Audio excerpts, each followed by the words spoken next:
दूसरे घंटे का टॉपिक अस्थमा है। जैसे मैंने ब्रेक से पहले भी थोड़ा सा बारे में डिस्कस किया कि ये सांस की नालियों की बीमारी है और इसमें क्या होता है और क्या एहतियाती तदाबीर हमें अपनानी चाहिए और उसकी अलामतें क्या हैं, इसके ऊपर बात करेंगे। डॉक्टर नवीद हारून रशीद आज हमारे पास मौजूद है स्टूडियो में, assistant professor pulmonologist and critical care Khan university hospital. और जैसे कि मैं साथ साथ ये भी बताती चलूँ कि 2 मई को पूरी दुनिया में वर्ल्ड अस्थमा यानी दमे का दिन भी मनाया जाता है। जी अस्सलाम वालेकुम डॉक्टर नवीद। कैसी हैं आप? बिल्कुल मैं ठीक हूँ डॉक्टर। थोड़ा सा डॉक्टर साहब माइक को आगे कर लीजिएगा जी, बस ठीक है, thank you so much. Doctor साहब, जैसे कि आज हमारा टॉपिक है दमा, जिसे उर्दू ज़बान में हम सामीन के लिए आसान कर दें, जिसे हम अस्थमा भी कहते हैं। मैं जानना चाहूँगी कि ये दमा या अस्थमा क्या होता है, इस पे आप बताइए।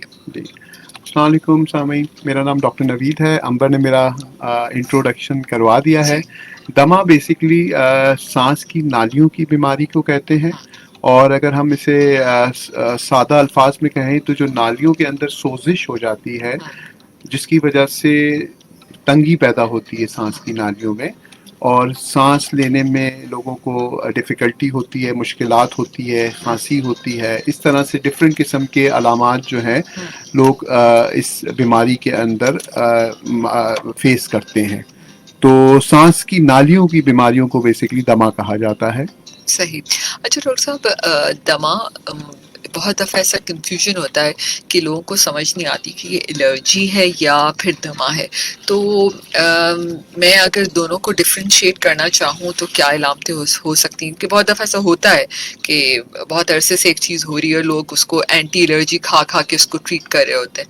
तो आजमा और एंटी मतलब आपकी एलर्जी में क्या डिफरेंस हो सकता है? दमा बेसिकली जो है वो एलर्जी के साथ भी हो सकता है और बगैर एलर्जी के भी होता है। ठीक है। और बहुत दफ़ा लोगों की फैमिली में भी ये रन करता है, मोरूसी भी होता है।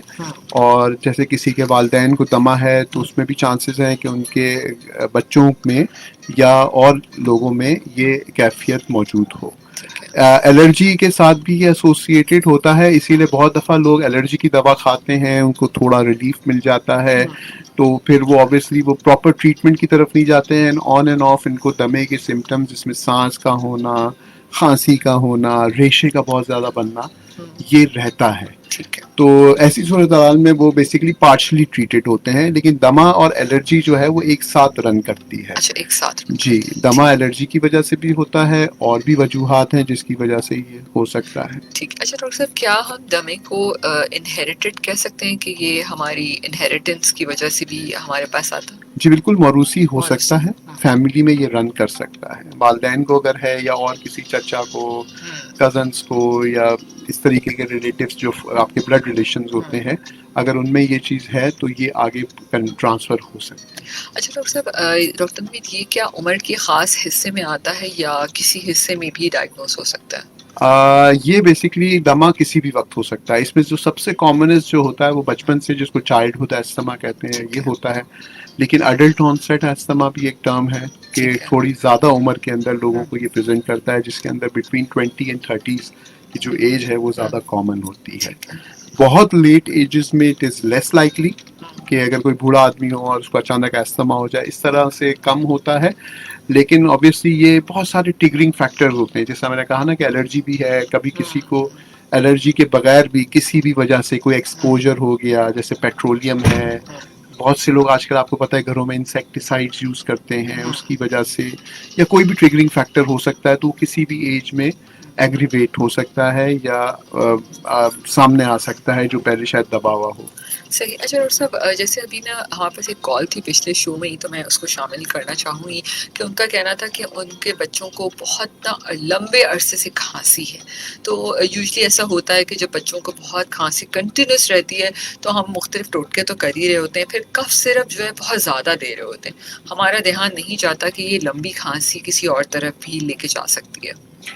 खांसी के साथ जो प्रेजेंटेशन अस्थमा की है, इट्स वेरी कॉमन। इसको हम मेडिकल टर्म में कफ वेरिएंट एस्थमा कहते हैं, जिसमें सांस नहीं होता, सिर्फ खांसी होती है, लोगों का नाक ब्लॉक होता है, गले में रेशा हो रहा होता है और लोग उसको एलर्जी करके ट्रीट करते हैं, लीटर के हिसाब से वो सिरप्स पी लेते हैं, लेकिन उससे कोई खास इफेक्ट नहीं होता। बिल्कुल। तो इसके अंदर ज़रूर देखना चाहिए कि अगर किसी ने शुरू के इलाज के अंदर अगर हफ्ता 10 दिन में नहीं बेहतरी आ रही तो ऑब्वियसली किसी चेस्ट स्पेशलिस्ट को या किसी ऐसे बंदे को जो उसका एक्सपीरियंस रखता हो दिखाना चाहिए, क्योंकि ये भी एक एस्थमा का प्रेजेंटेशन हो सकती है, सिर्फ खांसी। सही। अच्छा डॉक्टर साहब, जो एस्थमा बचपन में होता है बच्चों को, तो क्या समझा अगर हम एज लें 1 साल से 4 साल तक की उम्र, तो क्या ये बच्चों के अंदर जो दमा देखा जाता है, क्या वो कुछ अरसे के बाद ठीक हो जाता है?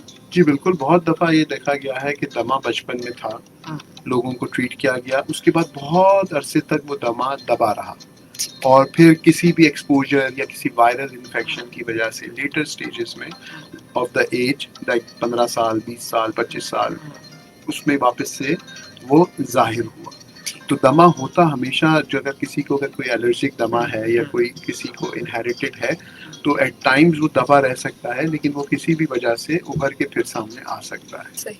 अच्छा डॉक्टर साहब, जब हम दमा की बात करते हैं तो यूजुअली जो नॉर्मल प्रैक्टिस लोगों के अंदर देखी जाती है कि वो इसको डॉक्टर के पास जाना ज़रूरी नहीं समझते कि खुद कोई दवाई ले ली, एंटी एलर्जी ले ली, किसी ने कह दिया कि इनहेलर का इस्तेमाल कर लो तो ये कर लिया। तो आप इसके प्रॉपर ट्रीटमेंट पे क्या कहेंगे कि किन अलामतों के बाद हमें डॉक्टर के पास आके इसका ट्रीटमेंट कराना चाहिए? देखिए, अगर किसी को सांस हो रहा है, किसी को खांसी रह रही है और वो परसिस्टेंट है और वो basic medications, obviously general physicians का बहुत अच्छा रोल, बड़ा रोल होता है हमारी सोसाइटी में, वो ग्रास रूट लेवल पे ट्रीटमेंट करते हैं, विच इज़ वेरी इंपॉर्टेंट। लेकिन अगर किसी को लगता है कि वो हफ्ता 10 दिन 2 वीक्स तक अगर वो बेहतर नहीं हो रहा, तो इट इज़ बेटर है कि वो चेस्ट स्पेशलिस्ट को दिखाए, क्योंकि अगर दमा अनट्रीटेड रहता है तो इससे जो आपके फेफड़े होते हैं ये कमज़ोर हो जाते हैं। तो इट इज़ बेहतर यही होता है कि आप इसको सही वक्त पे तशख़ीस करें और इसका तरीके के साथ जो प्रॉपर इसका इलाज है उसको करें।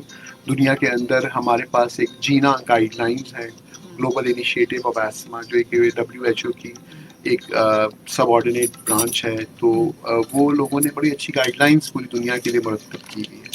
तो इट इज़ बेटर कि आप किसी फिर चेस्ट स्पेशलिस्ट को ज़रूर रुजू करें, क्योंकि वक्त के ऊपर तशख़ीस और सही इलाज बहुत ज़रूरी है। बिल्कुल। जब हम ट्रीटमेंट की आप बात बता रहे थे तो यूजुअली ऐसा देखा जाता है कि लोगों को इनहेलर्स का इस्तेमाल, मुख्तलिफ अद्वियात के साथ जो इनहेलर्स आते हैं अकॉर्डिंग टू देयर कंडीशन हम उनको देते हैं। लेकिन जैसे बचपन में भी बहुत सारे बच्चों को होता है, लेकिन माँ बाप थोड़ा सा रिलक्टेंट होते हैं, बड़े भी होते हैं कि एक अरसे के इस्तेमाल के बाद वो कहते हैं नहीं जी बहुत ज़्यादा स्टीरॉइड है इसके अंदर, ये हम नहीं देंगे।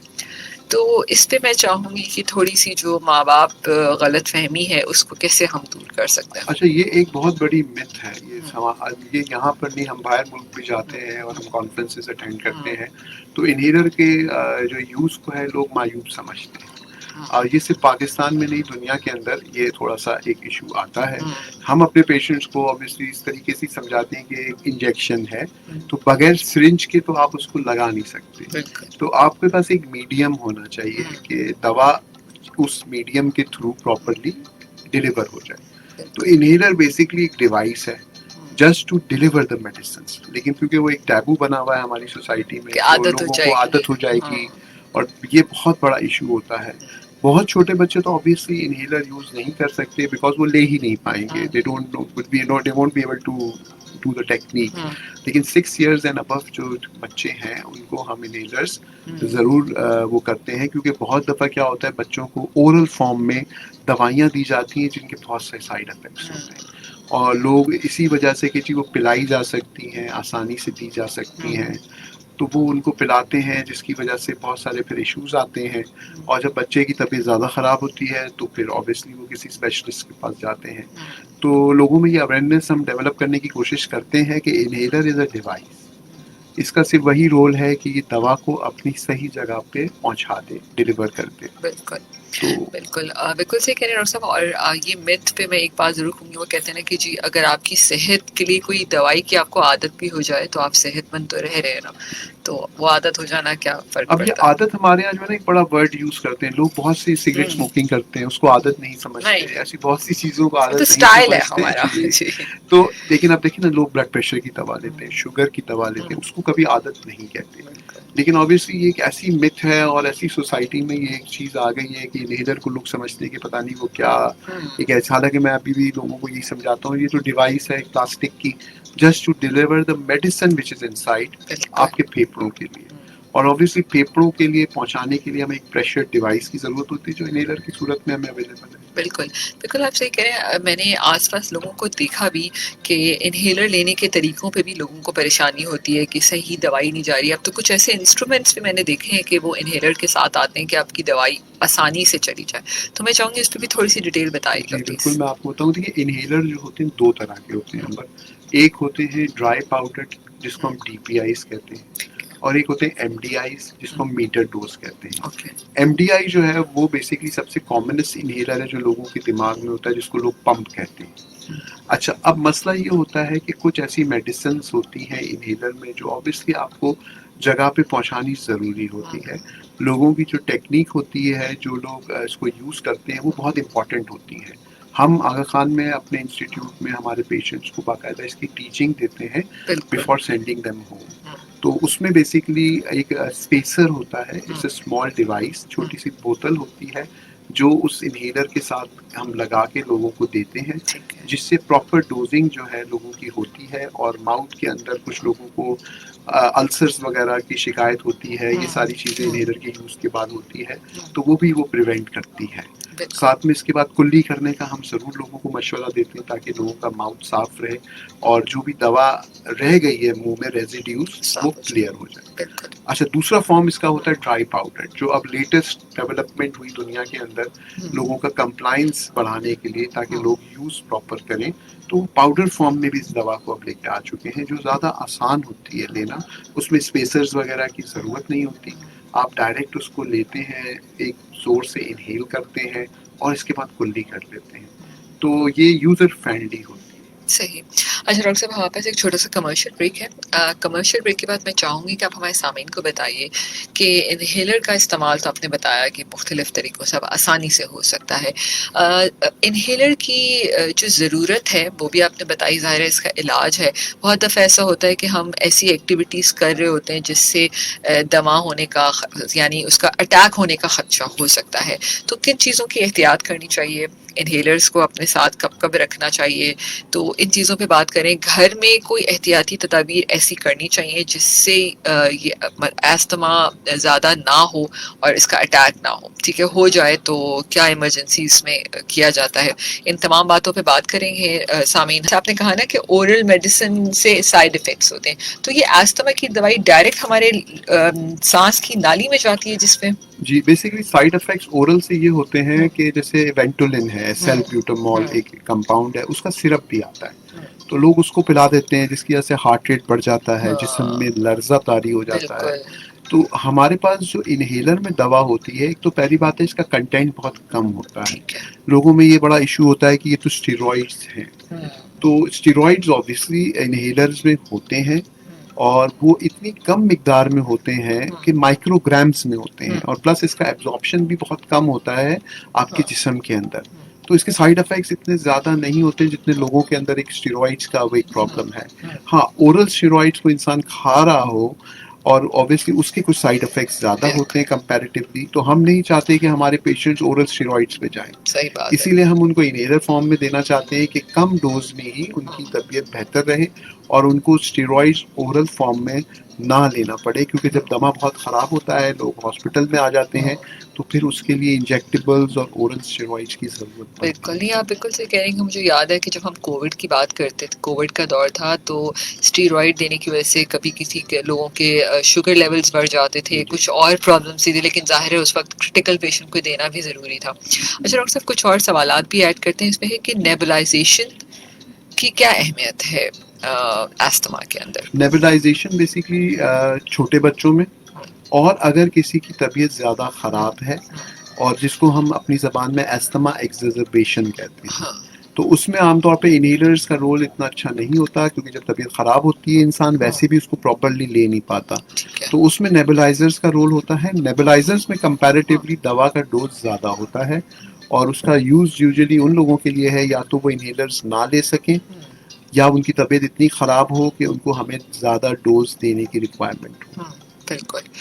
बिल्कुल, इनका उन्होंने कुछ लिखा है कि मैंने काफ़ी बच्चों के नाक बिल्कुल बंद देखे हैं जिनको फीड करने में भी बहुत तकलीफ होती है, लेकिन उनकी मदर्स कहती हैं कि नेबुलाइज नहीं करें क्योंकि आदत हो जाएगी।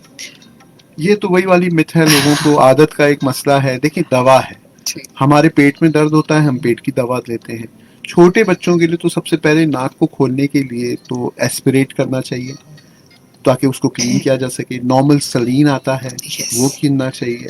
छोटे बच्चे को तो नॉर्मल सलीन के आप नेबुलाइजर भी दे सकते हैं, जो कि एक दवा नहीं है, जस्ट फॉर अ ह्यूमिडिफिकेशन, बिल्कुल, ताकि उसकी स्लाइन नाक से। खुल जाए। यस। हाँ, इसके बावजूद बच्चे की तबीयत ख़राब है तो फिर हमें दवा के साथ नेबुलाइजर्स करना पड़ता है, वो ज़रूरी होता है।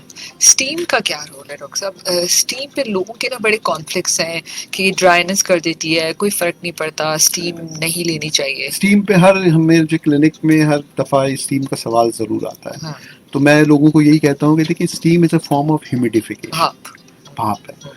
अगर आपको लगता है कि स्टीम से आपको एक रिलीफ मिल रहा है, ह्यूमिडिफिकेशन हो रही है, नाक आपकी खुल रही है, तो स्टीम लेने में कोई नुकसान तो नहीं व्हाई है। नॉट? ये तो सिर्फ पानी है, तो पानी लेने में, पीने में नुकसान नहीं है, तो इनहेल करने में भी कोई नुकसान नहीं है इसमें। बिल्कुल, बिल्कुल, सो ट्रू। अच्छा डॉक्टर साहब, जो अस्थमा के बच्चे या कोई एडल्ट या बड़े लोग, तो क्या कहा जाता है कि नहीं, जो सर्टेन टाइप ऑफ एक्टिविटीज़ है वो नहीं कर सकते, रनिंग हो गई या किसी गेम में या कोई ऐसा काम जिसमें बहुत भाग दौड़ हो वो ना करें वो?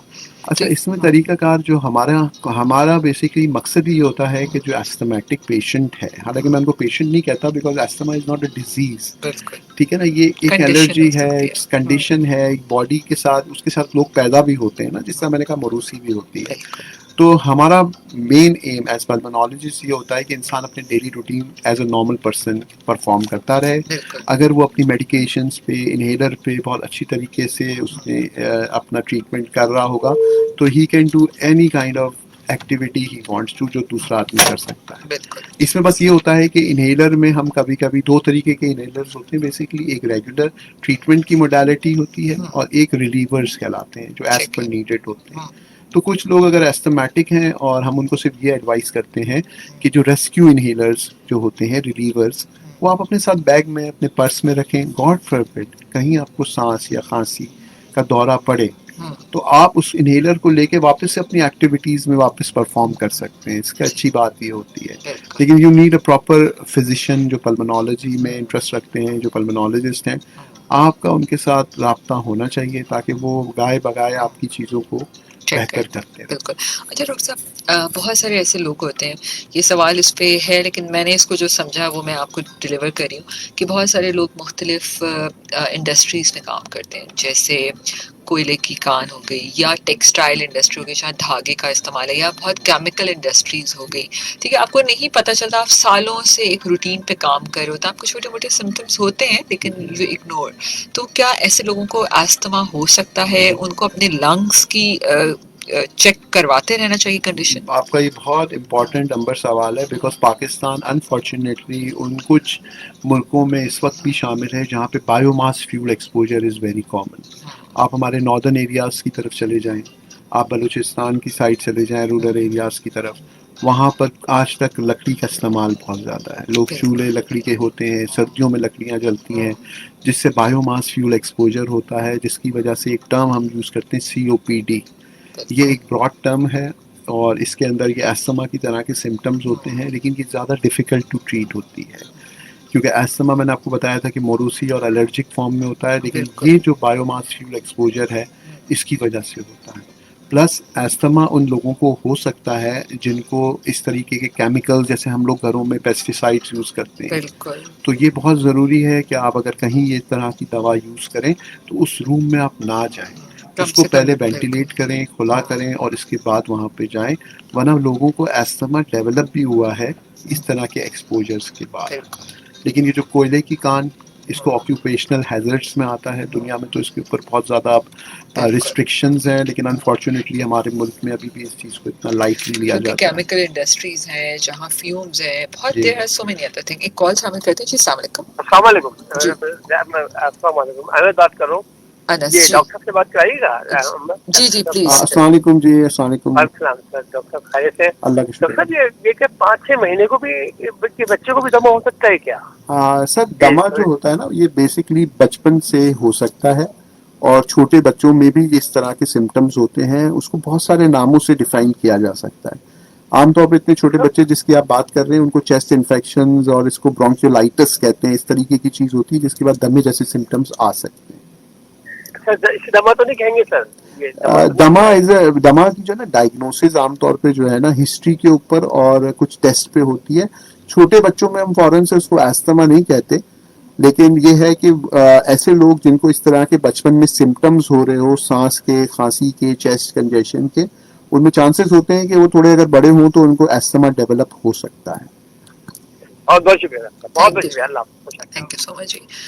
सामीन आप हमें कॉल कर सकते हैं 02111000105। आज हम दमा के ऊपर बात करें, आस्थमा के ऊपर। इससे ही रिलेटेड कोई सवाल करना चाहें तो जरूर कीजिएगा। अच्छा डॉक्टर साहब, जिन लोगों को, जिन बच्चों को या बड़ों को घर में दमा मौजूद है, तो मैं चाहूंगी कि आसपास का माहौल वैसे तो बहुत पोल्यूटेड है, हमारा कराची आलूदगी से भरा हुआ है। ठीक है, वैसे तो हम कहते हैं ना कि हमारे जहन तो वैसे ही हैं इतने आलूदा, लेकिन आसपास का माहौल ही बहुत ही आलूदा है, हर चीज ही आलूदा है।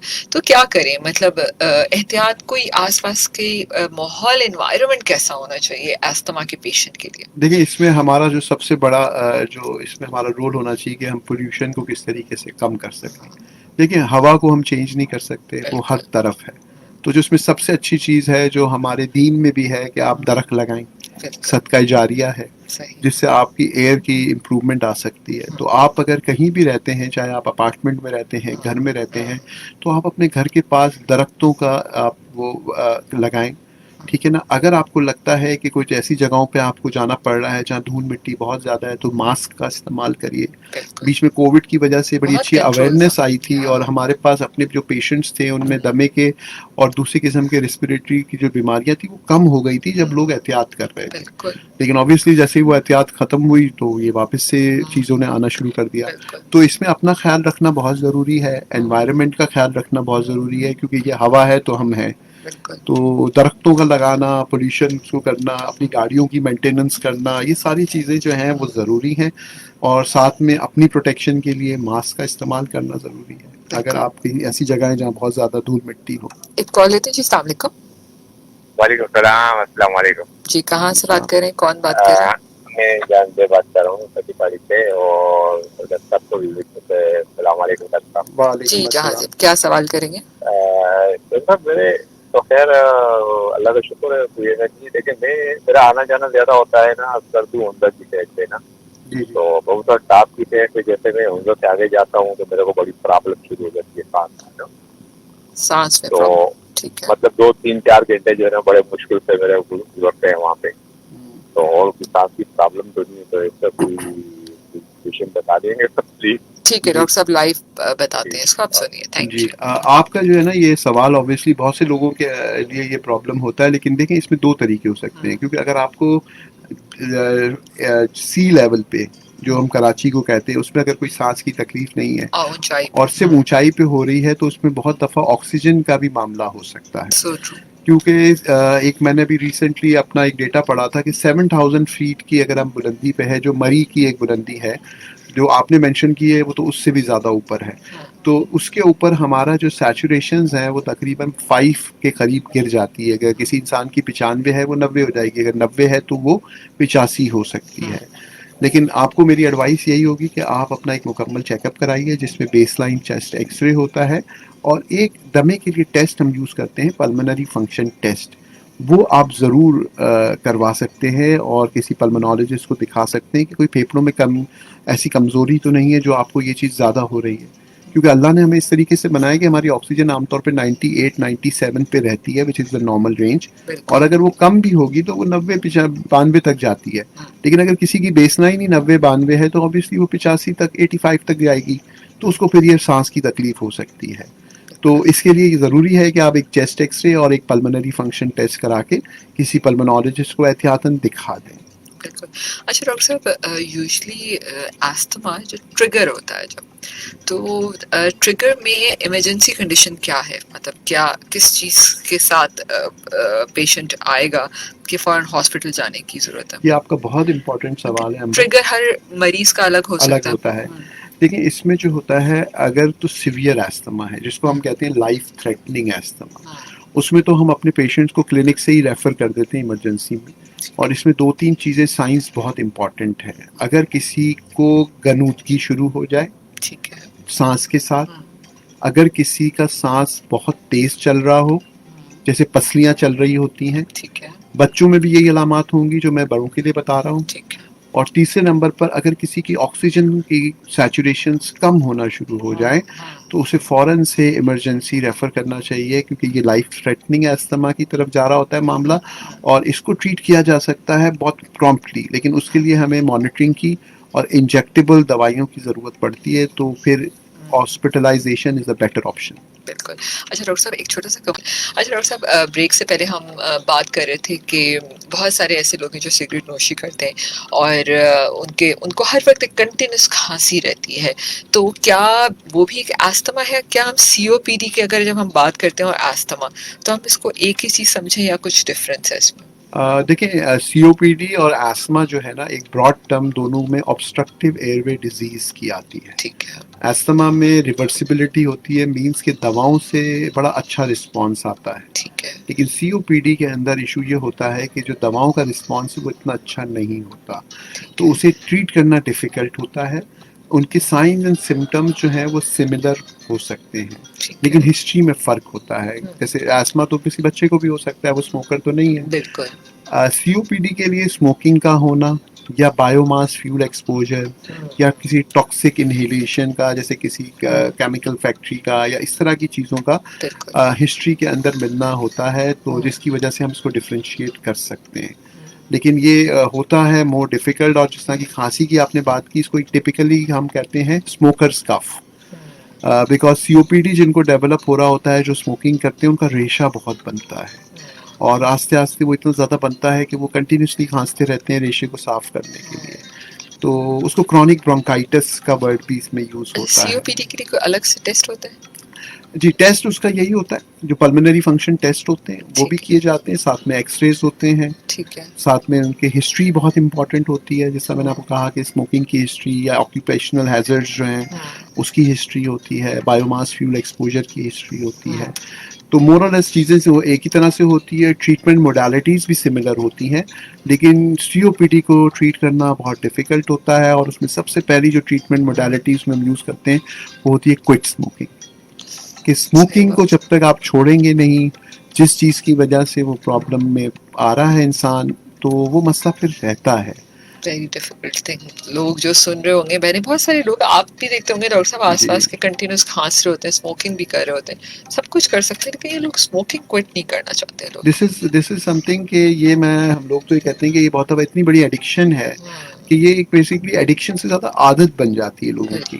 और लोगों ने इसके में भी बहुत सारी रिलेशन बनाई हुई है कि जी हमें कब्ज नहीं होगा, हमारा पेट बेहतर रहता है, या हम बहुत एक्टिव रहते हैं, तो लोगों ने अपना अपना वो नजरिया बनाया हुआ है। और फिर डॉक्टर साहब, इसमें तो आजकल लोग ना कहते हैं कि हमने तो सिगरेट छोड़ दी है, हमने इलेक्ट्रॉनिक सिगरेट या उसका वेपिंग जिसको आजकल कहते हैं उसका इस्तेमाल, लोग समझते नहीं जी वो ये हल्का सा कोई फॉर्म है। जी, 2018 में अमेरिका के अंदर मल्टीपल केसेस आए थे जिसमें यंग लोगों की डेथ हुई थी और वेपिंग की वजह से। एक चेस्ट की एक बीमारी होती है जिसको हम कहते हैं ARDS। ये basically acute respiratory distress syndrome होता है, जिसमें नमूनिया की तरह से कैफियत डेवलप हो जाती है, केमिकल एक्सपोजर्स की वजह से भी हो सकती है। और इस तरह के केसेस में 2018 में वेपिंग पे बहुत बड़ा एक इशू हुआ था अमेरिका में, और जिस पे वहाँ पे वो बैन हो गया।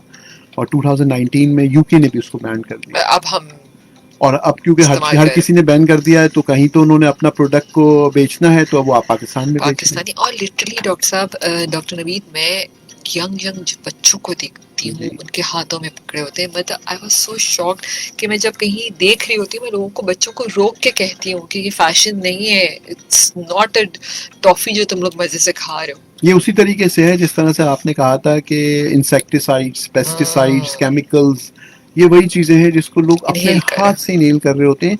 और आप समझें कि 1 घंटे की vaping is equal to 100 cigarettes. My god. एक कॉल लेते हैं जी। अस्सलाम वालेकुम।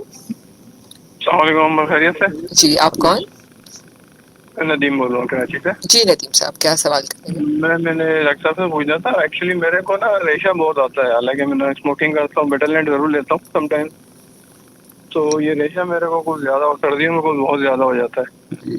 तो कोई डॉक्टर साहब से पूछना था, कोई मेडिसिन वगैरह सजेस्ट करेंगे क्या है? हाँ नदीम साहब, मुझे एक आध सवाल आपसे पूछना होगा। जो रेशा होता है, आपने एक तो बता दिया कि ये वेदर रिलेटेड है, सर्दियों में होता है, और ये बताएंगे आपका नाक बंद रहता है, आपका नाक ब्लॉक होता है? Hello, I think I disconnected एक कॉल। इन्होंने कहा ये सिगरेट नहीं पीते ना? हाँ, ये बहुत दफा एलर्जिक भी होता है। इसमें एलर्जिक भी पोस्ट होता है। नेजल ड्रिपिंग होती है, नाक ब्लॉकेज होती है, गले में रेशा गिरता है। इसमें हम कुछ मेडिकेशंस ओरल फॉर्म में और नेजल स्प्रेज प्रिस्क्राइब करते हैं। ठीक है। अच्छा, एक सवाल है कि सीओपीडी में डेथ रेट क्या है? क्या डेथ होने के चांसेस होते हैं अगर बहुत इलाज ना हो उसका? सीओपीडी बेसिकली जो है ना, एक क्रॉनिक प्रोसेस है, जिसका नाम बताता है, क्रॉनिक ऑब्स्ट्रक्टिव पल्मोनरी डिजीज। तो ये इट्स अ स्लो किलर, और इसमें डेथ से ज़्यादा जो मिजरी है वो एक बहुत बड़ा मसला है, क्योंकि लोग आखिर में आके ऑक्सीजन के ऊपर होते हैं, बेड पे होते हैं, चल फिर नहीं सकते, डिपेंडेंसी हो जाती है, ऑक्सीजनेशन हो नहीं पाती, अपना काम खुद नहीं कर सकते, तो वो बहुत एक मिजरेबल किस्म के हालात से गुजरते हुए फिर इंतकाल करते हैं। जी अस्सलाम वालेकुम। जी जी जी आप जी आप जी नदीम साहब, आपसे सवाल ये था कि आपका जो नाक है वो तो बंद नहीं रहता? देख लिया, नाक भी थोड़ा सा एक साइड पे लेफ्ट वाली में थोड़ा सा आई थिंक गोश्त बड़ा हुआ है। हाँ, और गले में रेशा गिरता है आपके, जिसको आप खनकार के साफ करते हैं? जी, तो नदीम साहब बेसिकली ये पोस्ट नेजल ड्रिपिंग होती है। इसमें हम जो है ना टैबलेट फॉर्म में भी दवा देते हैं, और एक नेजल स्प्रेज वगैरह भी इसमें कुछ यूज करते हैं। तो वो आप जो है ना, ऑब्वियसली किसी को एक दफा रुजू कर लें, ताकि आपको एक दफा एग्जामिन कर लें नाक का, और इसके ऊपर प्रिस्क्राइब करें। लेकिन ये ट्रीटेबल चीज होती है, इसको अगर आप इलाज कर लें तो इससे आपकी जान छूट सकती है। ठीक है जी, बहुत शुक्रिया जी, बहुत शुक्रिया। क्योंकि हम दवाई का नाम लाइव नहीं बता सकते डॉक्टर साहब, क्योंकि हर किसी की कंडीशन, जब तक आप देख ना लें दवाई इस तरह सजेस्ट फोन पे बताना मेडिकेशंस बगैर किसी को डिटेल में देखे हुए जरा सा डिफिकल्ट होता है, आई नो। अच्छा डॉक्टर साहब, बहुत सारे लोगों के घरों में पालतू जानवर होते हैं, परिंदे होते हैं, बिल्ली होती है, इस किस्म के पालतू जानवर होते हैं। तो क्या अस्थमा इस वजह से क्या बढ़ भी सकता है और या हो भी सकता है? दो मैं सवाल करूं। देखें, जो जानवर वगैरह होते हैं घरों के अंदर, और जिन लोगों को एलर्जी है या जिनको अस्थमा की टेंडेंसी है, उनमें उसके चांसेस बढ़ सकते हैं। जैसे आपने बिल्ली का जिक्र किया, तो उसका रुआं होता है जो एक इरिटेशन प्रोड्यूस कर सकता है, एक कॉजेटिव फैक्टर, ट्रिगरिंग फैक्टर हो सकता है। बर्ड्स की बीट्स होती हैं जिसकी वजह से ये हो सकता है, और बर्ड्स के साथ तो बहुत सी बीमारियां एसोसिएटेड है पल्मोनोलॉजी में, इसलिए हम डिस्करेज करते हैं लोगों को इस तरह के जानवर घर में रखने के लिए। इसमें तो लंग फाइब्रोसिस भी हो जाता है बर्ड्स के एक्सपोजर से। तो ये एक बहुत सीवियर किस्म की बीमारी होती है जिसको हम HP कहते हैं, हाइपर सेंसिटिविटी न्यूमोनाइटिस। तो हमारे माहौल में जो पाकिस्तान जैसा जो एनवायरनमेंट है, जिसके अंदर काफ़ी ह्यूमिड हॉट क्लाइमेट है, उसके अंदर ये सारी चीज़ें जो हैं वो आपको प्रॉब्लम कर सकती हैं, स्पेशली उन लोगों को जिनका डायरेक्ट कांटेक्ट होता है। सही। बिल्कुल डॉक्टर साहब, जैसे अगर अभी हम देखें बड़ी ईद आने वाली है, ठीक है, तो बहुत सारे जानवर और सब लोगों के घरों में आते हैं, बच्चे भी खेल रहे होते हैं, तो जिन बच्चों का अस्थमा होता है या बड़ों को, तो थोड़ा एहतियात करनी चाहिए। बहुत ज़रूरी है, क्योंकि इसके अंदर ट्रिगरिंग बहुत ज़्यादा हो जाती है एस्मा की, स्पेशली बच्चों के अंदर, क्योंकि एक स्मेल होती है जानवर की। और जिनको है, ऑब्वियसली मैं नहीं कहूँगा, बच्चों को शौक होता है कुर्बानी के जानवर का, वो अपनी सफाई को देखते हुए, दूसरी चीज़ों को देखते हुए ज़रूर वो करें, लेकिन उसके लिए मास्क का इस्तेमाल करें, ठीक है ना। ज़रूरी है ये बहुत, जिन लोगों को अस्थमा या एलर्जी वगैरह की फॉर्म में सब है। और घरों के अंदर थोड़ी बहुत एहतियात बता सकते हैं कि घर में जैसे बहुत सारे लोग कारपेट्स वगैरह का इस्तेमाल बहुत करते हैं, तो डस्ट होता है, तो अगर उससे थोड़ा अवॉइड करें अगर बहुत ज़रूरी है। देखिए, हमारे यहाँ जो कारपेट्स होते हैं उनकी सफाई के ऊपर भी एक क्वेश्चन मार्क होता है, ठीक है ना। बाहर के मुल्कों में हाइपो एलर्जेंस किस्म के रेशे आते हैं, जिससे ये लोग ये चीज़ें बनाते हैं, जिसमें इन एलर्जी के चांसेस कम होते हैं। ये सारी चीज़ें अनफॉर्चुनेटली हमारे यहाँ अवेलेबल भी नहीं होती हैं, अगर होती भी हैं तो हमारा जो क्लाइमेट है वो इस चीज़ के लिए सूटेबल नहीं है। आप देख रही होंगी हर जगह धूल मिट्टी होती है, वो उसमें जाके जम जाती है और फिर इश्यूज़ होते हैं। अपने बेड्स को साफ़ रखना, बेड माइट्स की वजह से भी एलर्जीज़ होती हैं, तो बेड्स को साफ़ रखना, अपनी चादरों को साफ़ रखना और अवॉइड करना कारपेट्स, ये बेहतर तरीक़ेकार है। बिल्कुल, घर की ventilation is also very very important. Important. आजकल हमारे घर बंद हैं, एयर कंडीशन्ड हैं, जिसकी वजह से ऐसी बहुत सारी बीमारियाँ अब आने लगी हैं जो पहले नज़र नहीं आती थी। बिल्कुल, so true. Thank you so much doctor साहब, आपने काफ़ी हमें डिटेल में बताया। मैं आखिर में चाहूँगी कि इसी टॉपिक के हवाले से वर्ल्ड अस्थमा डे जो मई 2 में 2 मई को मनाया जाएगा पूरी दुनिया में, इसके हवाले से कोई आखिर में सामीन को कोई पैगाम देना चाहेंगे? वर्ल्ड अस्थमा डे के अंदर उन्होंने खुद अपना एक दफ़ा मोटिव रखा है कि अस्थमा केयर फॉर ऑल। तो हम लोग आपके लिए मौजूद हैं, pulmonologist as a whole community, और हमारी रिक्वेस्ट आपसे ये है कि जो जो चीज़ें प्रिवेंटेबल हैं, जिस तरह आज हमने बड़ी डिटेल में स्मोकिंग के ऊपर बात की और दूसरी चीज़ों पर बात की, तो जो प्रिवेंटेबल चीज़ें हैं उसको हम प्रिवेंट करें ताकि हमारी सेहत अच्छी रहे। और अगर किसी को ये बीमारी है, अगर किसी को अस्थमा है या एलर्जी है, तो वो किसी प्रॉपर फिजिशियन को, पल्मोनोलॉजिस्ट को ज़रूर रुजू करें ताकि सही वक्त पे तशखीस और सही इलाज हमारा मोटो है। बिल्कुल, बिल्कुल आप सही कह रहे हैं डॉक्टर साहब, इलाज वक्त पे बेहतर होता है। कैसा लगा आपको शो पे आके, रेडियो की अफादियत पे कुछ कहेंगे? बहुत अच्छा लगा अंबर, ये आप बहुत अच्छा काम कर रही हैं, क्योंकि इस तरह से हमारे जो आम सामीन हैं उन तक ये हमारा मैसेजेस पहुंच जाते हैं, उनके लिए इंफॉर्मेटिव होता है, और होपफुली इसी तरीके से हम अपनी सोसाइटी की कुछ हेल्प कर सकें। बिल्कुल, thank you so much doctor Naveed, और खान यूनिवर्सिटी हॉस्पिटल का भी शुक्रिया, उनके बेहतरीन डॉक्टर्स हमारे स्टूडियो में आते हैं। और सामीन, आखिर में मैं सिर्फ इतनी ही बात कहूँगी कि सेहत दुनिया की सबसे कीमती चीज़ है। इंसान के पास मालो दौलत, सोना चांदी, इसकी कोई कीमत नहीं है। अगर आपके पास सेहत नहीं है तो दुनिया की कोई चीज़ आपको अच्छी नहीं लगेगी। और यकीन कीजिए कि अगर आप सेहतमंद होते हैं तो सारे रिश्ते भी आपके साथ जुड़े रहते हैं। जहाँ पर सेहत ख़त्म होती है, ये रिश्ते भी ख़त्म हो जाते हैं। तो अपने आप को सेहतमंद रखिए, अपने जिस्म का ख्याल रखिए। अल्लाह ताला ने ज़िंदगी एक दफ़ा दी है, और ये जितने भी आपके आज़ू हैं इनका ख्याल रखिए, और इनमें होने वाली तब्दीलियों के ऊपर फ़ौरन से गौर व फ़िक्र